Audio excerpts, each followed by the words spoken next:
Hay historias en el mundo de los videojuegos que son, bueno, legendarias, y la de hoy es una de esas. Va de una consola que nació con una presión brutal, que tropezó, y de qué manera, y que contra todo pronóstico acabó convirtiéndose en un mito. Sí, esta es la increíble historia de la PlayStation 3. Pero para entender bien la historia de la PS3 tenemos que echar un vistazo atrás. A su predecesora. 155 millones. Esa es la salvajada de consolas PlayStation 2 que se vendieron. A día de hoy sigue siendo la consola más vendida de la historia, el rey absoluto. Así que la pregunta para Sony era, ¿y ahora qué?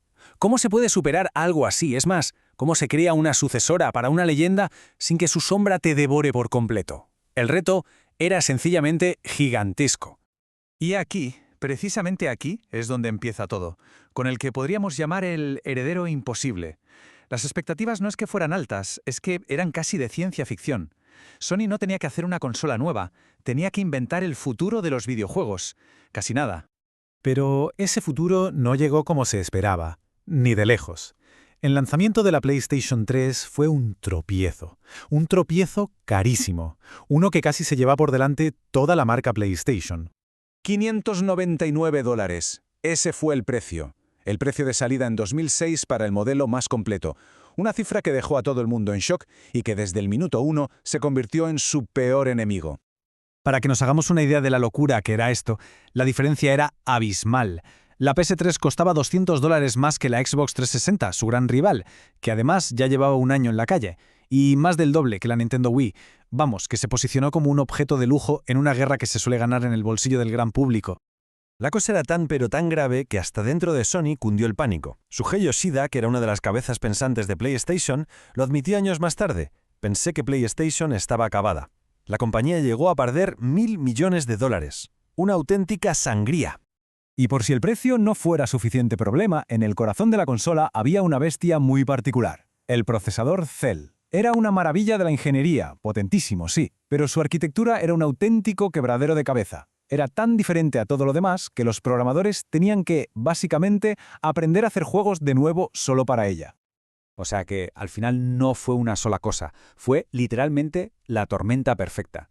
Un precio por las nubes, un hardware complicadísimo, los famosos fallos de la luz amarilla de la muerte, la pérdida de exclusivas tan importantes como Grand Theft Auto y una competencia que estaba en plena forma. El resultado, un arranque desastroso. Pero, y aquí es donde la historia da un giro de guión espectacular. Sony se agarró a un clavo ardiendo, a lo que mejor sabe hacer, crear juegos. Juegos exclusivos e increíbles. Y fue eso, precisamente eso, lo que dio comienzo a una de las remontadas más épicas que se recuerdan. Y esto no es una opinión, es que los números no mienten. Si miramos los 10 juegos más vendidos de la historia de la PS3, 8 de 10 fueron exclusivos de la consola. La prueba es aplastante, los juegos de la propia Sony fueron sus salvavidas. Y es que, no hablamos de juegos cualquiera, hablamos de auténticas obras maestras. Metal Gear Solid 4, que a día de hoy sigue atrapado en la PS3. La versión original de The Last of Us, que exprimió la consola hasta la última gota. La saga Uncharted, que redefinió lo que era un juego de aventuras. O Demon's Souls, que básicamente inventó un género entero. Estos títulos no vendían juegos, vendían consolas. Sony, en resumen, atacó el problema por dos frentes. El precio y los fallos de hardware sacaron los modelos Slim y Super Slim, más baratos y mucho más fiables. Las ventas no despegaban, pues una avalancha de juegos exclusivos de una calidad brutal. Una estrategia simple, pero que funcionó a la perfección. Justo cuando parecía que la PS3 ya había salido del bache, cuando estaba en plena remontada, llegó el mayor desastre de su historia. Una crisis que no tenía que ver con el dinero ni con el hardware, sino con la confianza. El famoso hackeo de PlayStation Network en 2011. La cronología de los hechos fue de película de suspense. Entre el 17 y el 19 de abril, unos atacantes se colaron en la red.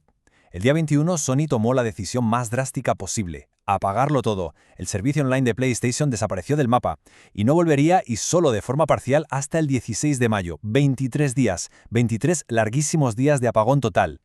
77 millones. Esa es la escalofriante cifra de cuentas de usuario cuyos datos personales, nombres, direcciones, contraseñas, quedaron expuestos. Fue en su momento una de las mayores brechas de seguridad de la historia. Y claro, no fue un ataque sencillo. La propia Sony dijo que los atacantes usaron técnicas muy sofisticadas. es que estos ataques modernos no son cosa de una sola persona. Combinan un montón de tácticas. Hacking puro, malware, engaños de ingeniería social. El caso de PSN fue un jarro de agua fría para toda la industria.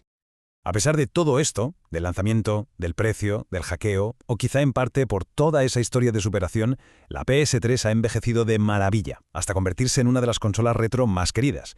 Vamos a ver por qué sigue siendo tan interesante hoy en día. Y para quien se esté planteando hacerse con una y descubrir su increíble catálogo, hay algo muy importante que saber. No todas las PS3 son iguales. Elegir el modelo correcto es clave. Aquí está el meollo de la cuestión.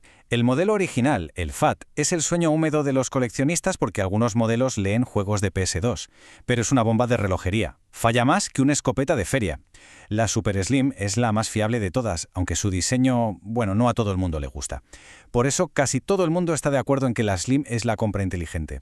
Es el equilibrio perfecto entre fiabilidad y rendimiento.